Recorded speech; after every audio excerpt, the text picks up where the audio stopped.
Yeah, this Dipankar Kashnavish.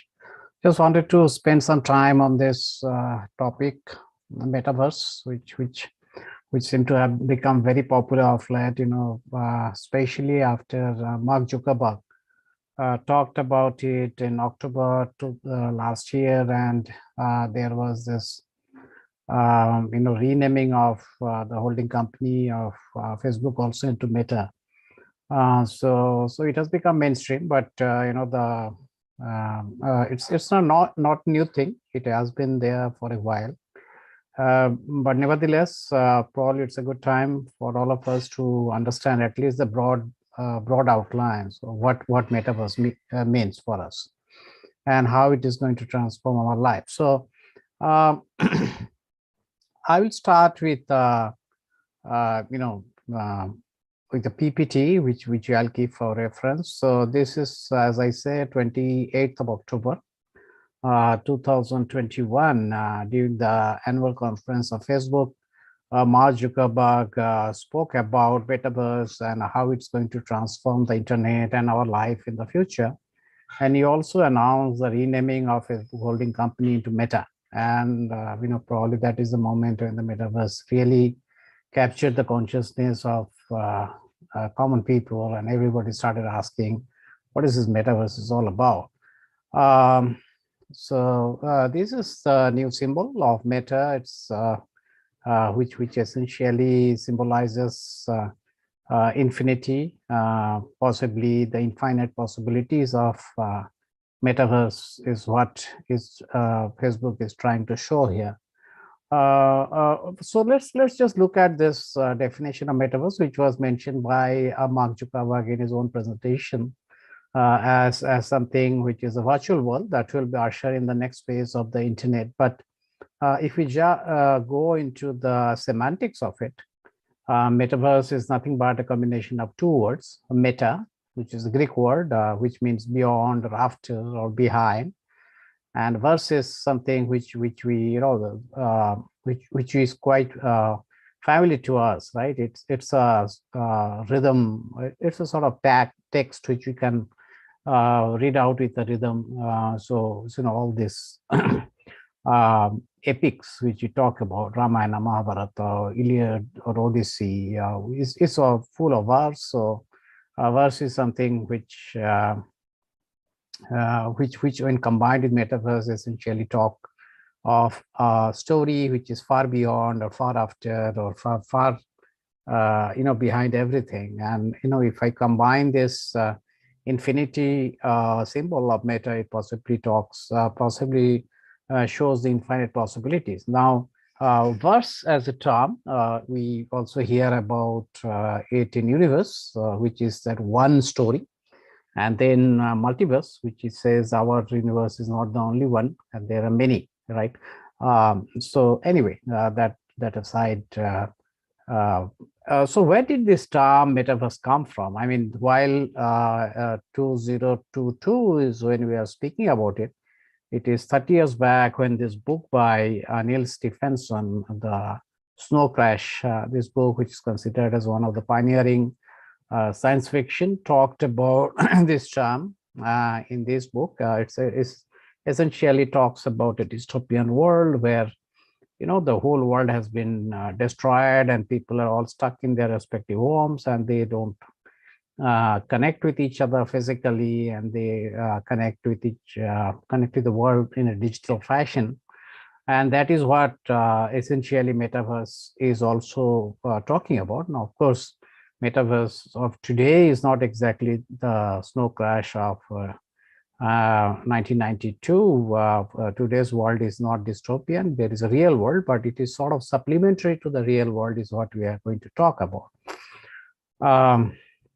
So what can we do before getting into metaverse, what it is? Let's look at the possibility. And as Zuckerberg himself has talked about in his presentation, that we can get together with our friends, we can do shopping, learning, play, work, a lot of things, anything which can be done digitally and which we are doing digitally today. For example, we are working today digitally using various tools like Zoom or Messenger or Slack, or we hang out with our friends in Google or Facebook or Snapchat. So a lot of it, a lot of that which we are going to do, and a lot more which we are going to do using Metaverse in a much more enriched, much more engaged, and much more deeper sense, right? If Metaverse comes true.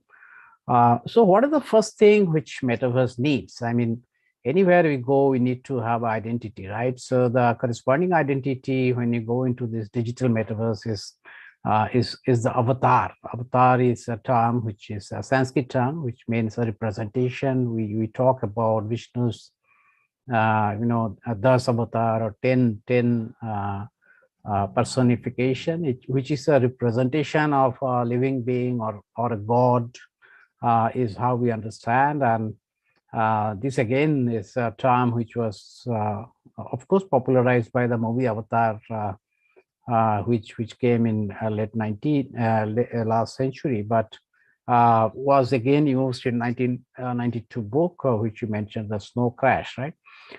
So Avatar is somebody who will represent us in the digital world. So if you just look at the first two photographs on the top row, this is the lady which I've taken from one presentation, but by Wall Street Journal correspondent who uses the avatar in the first one, which is which doesn't necessarily look like her. It's a digitally created avatar, and the other one, she has showcased that she is exactly looking like who she is in the digital world. And we see the Mark Zuckerberg avatar, which he showcased, or even one more which Facebook has talked about. They say next year they'll be coming up with some end of this year, not next year, they'll be coming up with certain avatars which will be very, very realistic, and actually will be reflecting the emotion of the people behind them, right? So that is the first basic component of Metaverse. The second one is, of course, the headsets. How do you enter this digital world? Now today we enter a 2D digital world by looking at a smartphone or a mobile, but tomorrow we'll be entering into a digital world which is immersive in nature, 360-degree view in any direction. And the way to get into it is using headsets, which we are quite aware. We have seen this Google Cardboard headsets, but they are much more sophisticated headsets are coming. For example, the Oculus, of which was bought over by Facebook for $2 billion a couple of years back, and they are developing one more, which they are calling Cambrion, and you have one. You have them being developed by many other companies. HTC is developing, Sony is developing, Google is developing. In fact, Google Glass, which we saw some time back, which essentially was a flop show a few years back, they are trying to reintroduce the same with new features and new capability. So that is the second component which you need to get into Metaverse. The third is, of course, the virtual reality, which we all know, that reality which is not real but virtual, which is created digitally, and then with that you will have this augmented reality, which will come very shortly. Virtual reality is a computer technology to create a simulated environment in 360-degree view. So we essentially enter there, and everything which you see there is actually digitally created. But augmented reality is something where we have some portion of the real world which is added to the digital world, and together we have partially real and partially digital world simultaneously. So, for example, if you just look at augmented reality, this is what we can get into a store, for example, and we can look at the store through our mobile phone or handheld tablet, and then augmented reality can show us which direction to go, what is available where, or on a street it can show where is the coffee shop or the restaurant, or Or for the matter, if you go back and see some of the games like Pokemon Go, which was like Pokemon, which is Nintendo game, you have this digital character Pokemon in the physical backdrop, and then we try to get it. And a few years back, it was of great interest to a lot of people. Now, one thing is that AR and VR will both be coming in the metaverse. What augmented reality will definitely be there, and certain situations maybe we'll also be having pure VR situations. And like many other technology, AR VR is there for a long time. We have been using virtual reality for developing drugs, or doing the exploration of oil in oil and gas, or AR is being used for augmented reality, as we talked about, as being used in navigation or gaming. But all of them has to be improved much more to make them ready for a much more real experience. And here I just thought I'll just talk about, we talked about that the Google Glass, which is a sort of a product which did not really work, but then it's the early version of augmented reality device, right? Where you are walking down at the same time, some portion of the digital world, you can see it through the Google Glass. That is what it is. The next is the connectivity. The current connectivity, which we largely have across the world, is 3G and 4G. We are moving towards 5G, and 5G is the basic minimum which you need to connect in the metaverse, because metaverse is one world where we are not, even if you look at a Zoom, maybe there with 30 people, but usually one person is talking, or one person is showcasing something, sharing the screen, and others are quiet. And it is a sort of a dialogues. You switch on and switch off, and somebody speaks, somebody keeps quiet, and of course all of them can talk together. But in real life is very different, right? If you want to replicate what is real life, we'll have many people simultaneously talking, sharing video, creating, consuming, and that is where the requirement of the bandwidth is far higher. And 5G is possibly the entry criteria of such a bandwidth, right? Requirement. The next is, of course, the currency. And the digital world, of course, we'll be meeting people and have fun is one, but there will be transactions. Many cases we'll be buying and selling things, in shopping, in entertainment, in business transactions. And how do we buy and sell? We cannot use a physical currency. We have to use, obviously, the digital currency, and the currency which will be used most probably, which doesn't have a centralized authority, which tracks everything, which is, can't be replicated. That is the blockchain based cryptocurrencies are possibly going to be a big draw here, and it already has become.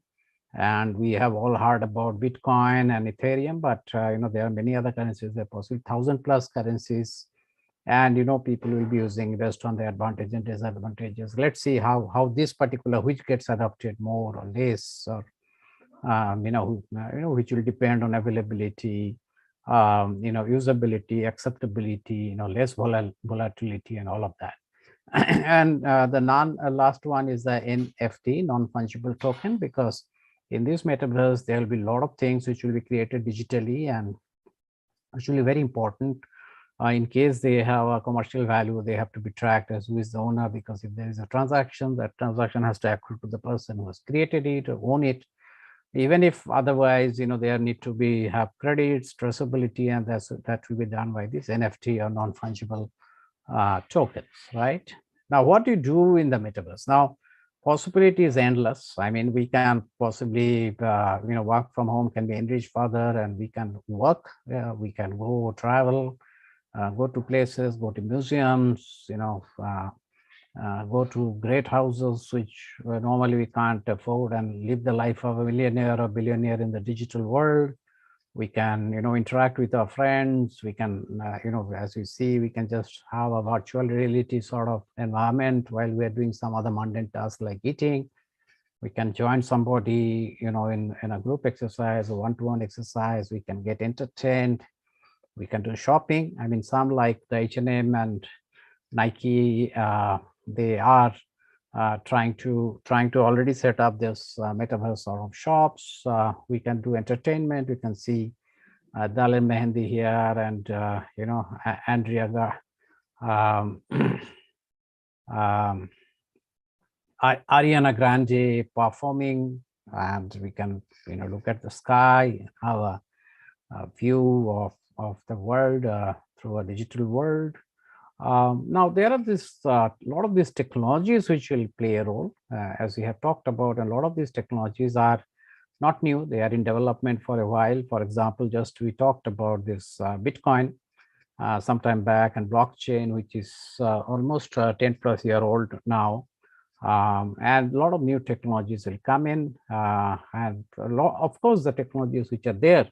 For example, blockchain has a technology which Facebook is there for 15 odd years. All of them has to improve further in terms of the speed, the responsiveness, and of course safety, security in every which way.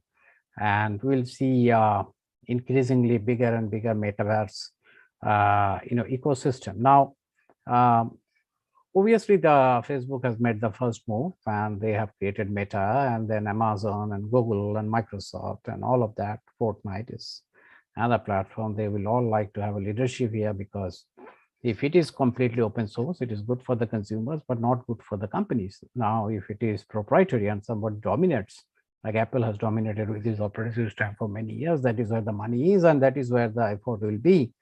But then if you make it completely open source, then where is the money to do all the development? So it is a chicken egg story, like anything in anywhere in the life, especially in the technology space, we'll see. But a couple of things which you'll need to focus on is, of course, one is the metaverse world.